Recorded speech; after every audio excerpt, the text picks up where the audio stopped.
the likelihood of a fight with you and Terence Crawford? It would be one of the biggest in boxing. We're not talking about yet about the fight. Me and Turki know each other. Turki Al-Sheikh has been unwavering in his efforts to arrange a monumental clash between Terence Crawford and Canelo Alvarez, with a staggering $95 million offer on the table.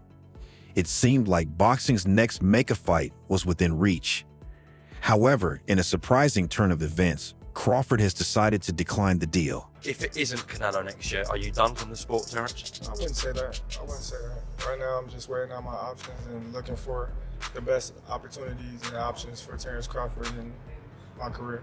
Absolutely. The reaction was unexpected from a fighter purportedly driven by a thirst for legacy and greatness, leaving the boxing world split over whether this was a strategic decision or a squandered opportunity. To see Canelo Alvarez versus Terence Crawford. What is your honest thoughts on that as an opportunity and a potential fight? Oh, it's always is a chance there, right? We'll see, but always is a chance there, and we're here to make the best deals and all. Turki hasn't lost hope. He remains determined to make the fight happen, offering to negotiate directly with Canelo and proposing what he deems a fair price. But what truly defines fair when one fighter risks everything, while the other gains a massive payday and a boost to his legacy? Canelo, who has consistently placed high value on his bouts, especially those that could impact his reputation, has little to gain from facing Crawford. Financially, the fight offers plenty, but money isn't something Canelo lacks. From a legacy perspective, it's an uneven matchup. Defeating Crawford would add little to Canelo's resume, leaving fans questioning why he didn't choose to face a more formidable threat, such as David Benavidez or another legitimate contender at 168 pounds. It's the same for me. I don't need to take that fight because everybody's gonna say it's too small, and then, he needs to enjoy. Crawford's fixation on Canelo is not without reason. A fight against Canelo offers the kind of attention, legacy, and payday that few fighters ever achieve. A once-in-a-lifetime opportunity to secure his place in the history books while earning a fortune. However, this singular focus has created an unusual dynamic. Turki has assured Crawford he could have any fight he desires, yet Crawford remains uninterested in other opponents. Fighters like Jaron Boots Ennis, Sebastian Fundora, or even David Morrell are viewed as steps backward for someone of Crawford's stature, leaving him fixated on the one name that could elevate his career to unparalleled heights. Yeah, because a lot of people are saying, like, hey, forget about Canelo. That was a tough fight with Madrimov. Go ahead and give Boots a shot. Give Boots the chance. But Eddie's saying, hey, I think Crawford's saying, hey, give me the Canelo fight or I'm not fighting. I'm done. Why? What do you got to do to Boot?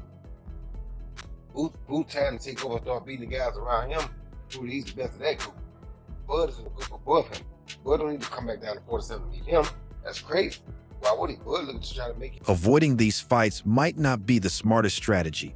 Facing someone like David Benavidez, for example, could significantly boost Crawford's reputation while offering a built-in safety net. If he were to lose, he could easily attribute it to Benavidez's size, youth, and raw power. The same logic applies to fighters like Artur Beterbiev or Dmitry Bivol. Taking on such dangerous opponents would generate massive publicity, regardless of the outcome. In boxing, it's not always about winning. It's about proving to the world that you're willing to take risks and challenge the very best in the sport. Like, realistically left your mind once he said he's not interested, or you still pursuing it? Not at all. I think. Yet Crawford seems uninterested in risks that don't come with the reward of fighting Canelo.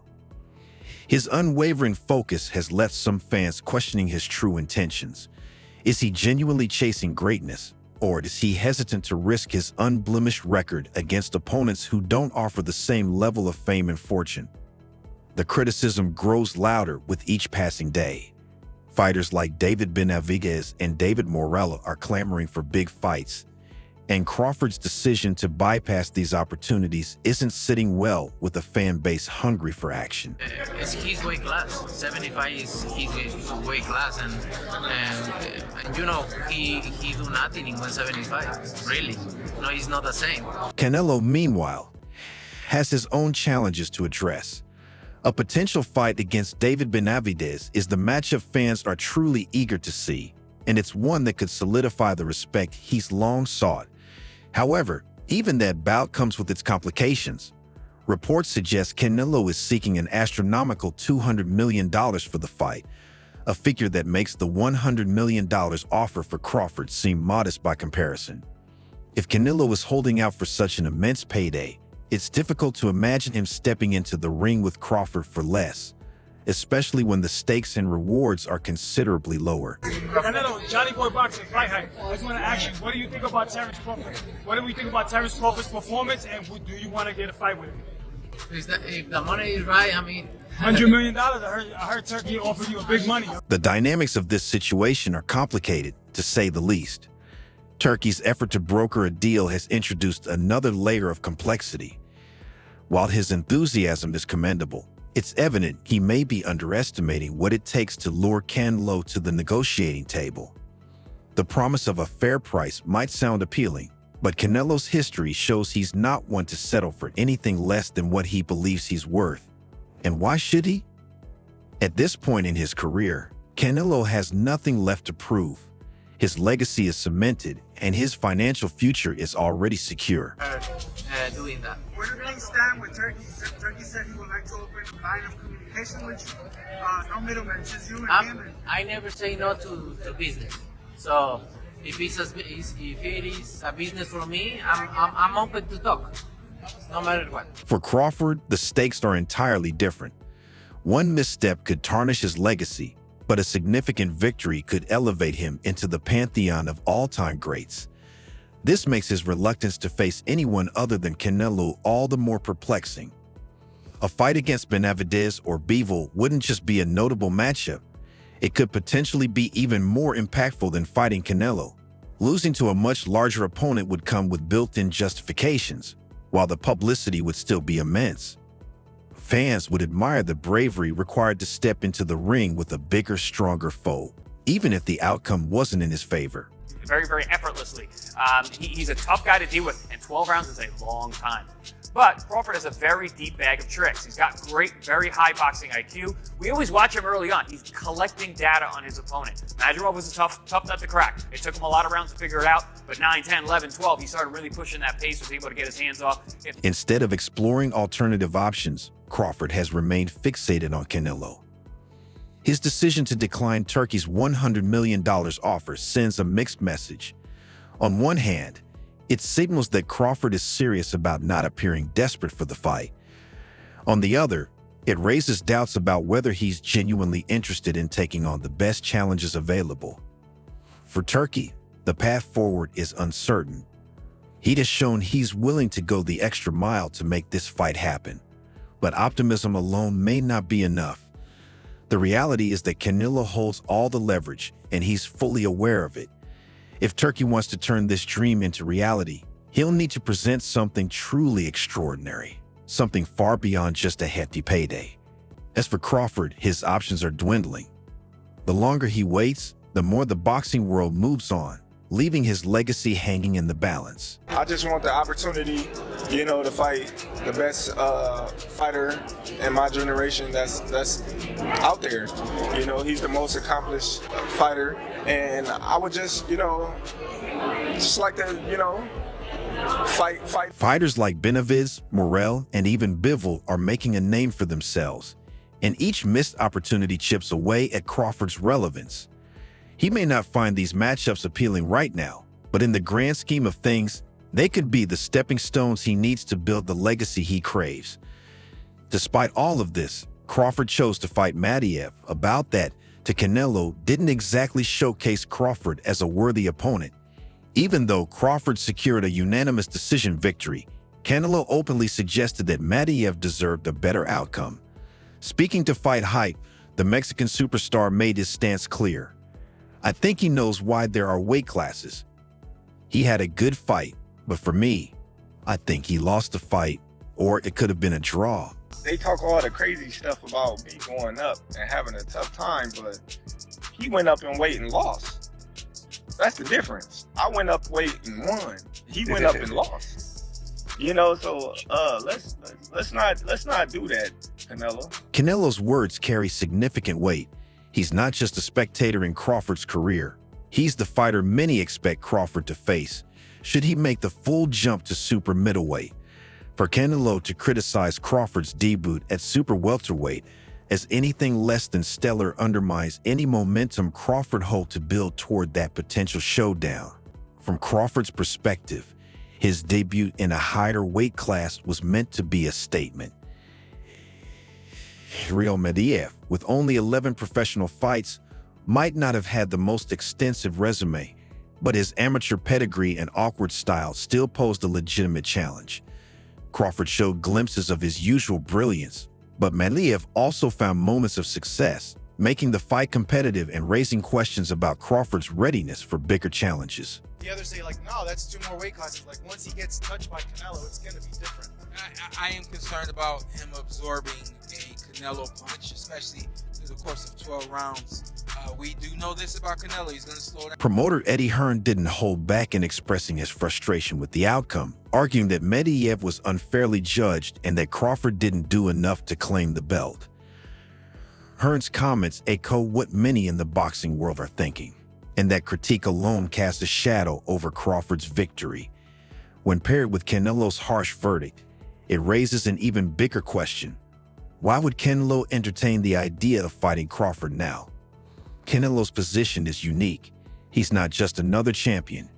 He's the unified super middleweight kingpin, with every move under intense scrutiny. For him to take a fight with Crawford following such a lackluster debut in a higher weight class would inevitably spark criticism.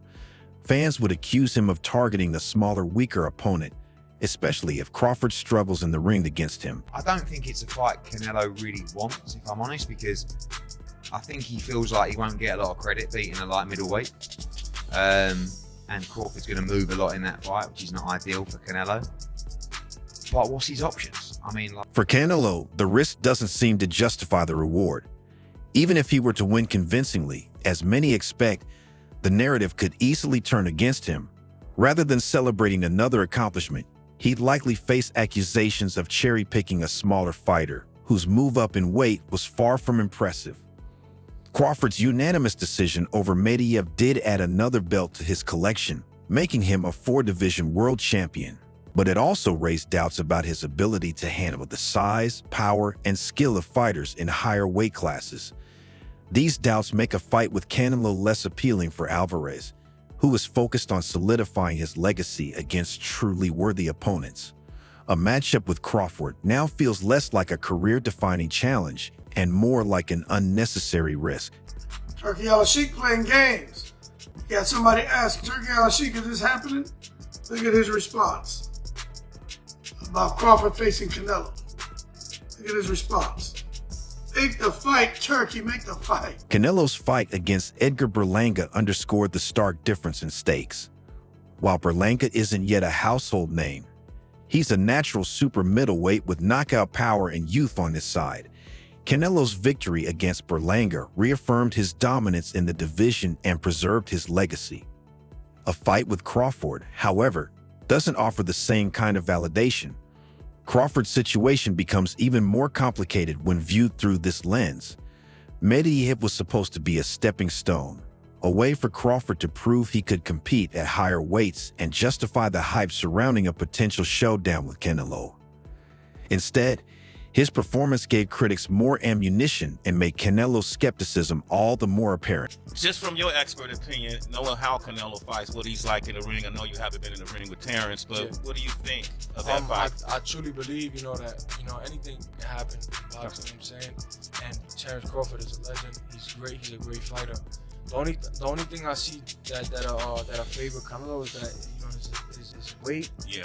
And that he's more bigger. You know what I'm saying? That's the only thing. But as far as skill set wise, IQ, I feel like Crawford can match anybody and probably do way better. In the world of boxing, perception is everything. Crawford's victory may appear as another win on paper, but the reactions from Hearn and Canelo tell a different story. They highlight a performance that, while enough to secure a belt, didn't do enough to erase doubts about Crawford's ability in weight classes beyond his comfort zone. Canelo, with his trademark pragmatism, seems to be playing the long game. While questioning Crawford's performance, he's not merely throwing shade. He's shaping the narrative. If a fight between the two ever happens, Canelo wants it on terms that make sense financially, competitively, and for his legacy. Until then, Crawford's path forward may require more than just collecting belts. It will take performances that leave no room for doubt, something his win over Medvedev failed to deliver. For me, in my weight class, it's an easy fight. For me, easy money. So if the money is right, I'm in. Because, you know, I don't like to fight guys like Crawford because he move a lot and the fight is not that great. I saw Crawford the last fight and he don't move that much now. So if the money is right, I'm in right now. As things stand, the gap between Crawford and Canelo feels wider than ever. Canelo, secure in his status as a pound-for-pound great, doesn't need Crawford to cement his place in history. However, for Crawford, the reverse may not be true. To truly elevate his legacy, he'll need to prove not just to the fans, but to Canelo himself, that he's a worthy opponent. After his performance against Medvedev, that's a much harder case to make than anyone anticipated. It seems that the potential fight will remain more of a conversation than a reality, as the obstacles standing in the way go far beyond agreeing on a multi-million-dollar purse. You want financials? Tell them we going for Canelo next. Yes! Let's go! Canelo, come on! Heard from you. We are ready. Canelo Alvarez, already the biggest draw in boxing, commands unparalleled financial clout in the sport. However, his reported $200 million purse demand for a potential fight against David Benavidez is widely seen as a strategic hurdle rather than a serious expectation. It's a way to avoid the fight without outright rejecting it. For a fighter of Canelo's stature, every move is carefully calculated. Accepting a fight with Crawford, who is significantly smaller and untested at super middleweight, carries its own set of risks that go beyond just the physical challenge. Eddie Hearn provided insight into why this potential matchup faces so many obstacles. Speaking to Fight Hype, Hearn made it clear that, despite Turki Al-Sheikh's enthusiasm for the fight, Canelo himself appears less eager. I'll be honest, I'd be very surprised if that fight happens, Hearn admitted. It doesn't seem like it's something Canelo really wants to do. With all the antics that Canelo is doing and saying in the media and whatnot, about the size and he won't get no credit and all this type of things, but Canelo been fighting smaller guys his whole career. Hearn revealed that he had spoken directly with Canelo about the potential fight and received a candid response. Canelo's hesitancy stems from the likely narrative that would follow a victory over Crawford. I think his feeling is that when he beats Crawford, everyone will say, "I beat a 154-pound fighter," Hearn explained. This point gets to the heart of the issue for Canelo. The fight against Crawford feels like a lose-lose situation.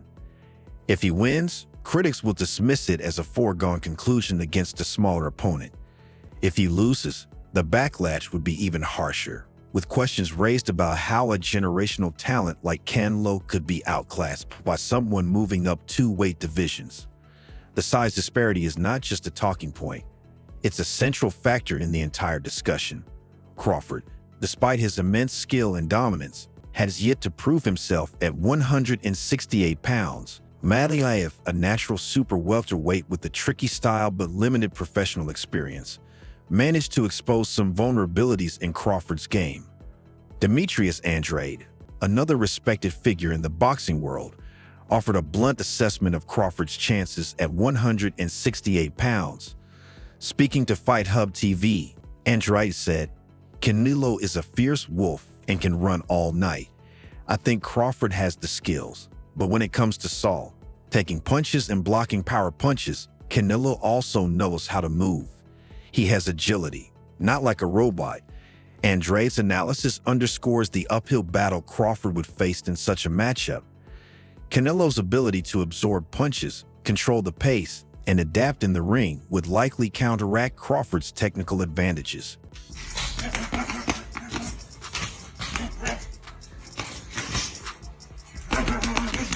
While Andrade acknowledged Crawford's undeniable skills, he expressed doubts about the outcome. "I don't think Crawford can beat Canelo, but I still think he can give him a good fight, and I'll be sitting there watching it," Andrade added. The sentiment that Crawford might be out of his depth isn't limited to Andrade. It's a widely held opinion in boxing circles. Even as Crawford entertains the idea of moving up 2 divisions, the practicality of such a leap remains questionable. Fighters like Canelo, who have been competing at super middleweight for years, are well accustomed to the size, strength, and endurance required at that level. For Crawford, who has built his legacy at 135, 140, and 147 pounds, the adjustment would be monumental. He did wonderful, you know, I can't. Hey, A++. Is he one of the best offensive fighters in the game? And one of them definitely. What makes him that fight? You know what I mean? He's just relentless, you know what I mean? His pressure, but it's smart pressure, you know? As the possibility of this fight fades, Crawford's path forward becomes more difficult. To truly position himself as a legitimate threat to Canelo, he would need to prove himself against top-tier opponents at 168 pounds, a task that appears daunting given the circumstances. Until then, the talk of a Crawford-Canelo showdown will remain just that, a conversation. What are your thoughts? Share them below, and don't forget to like and subscribe for more updates.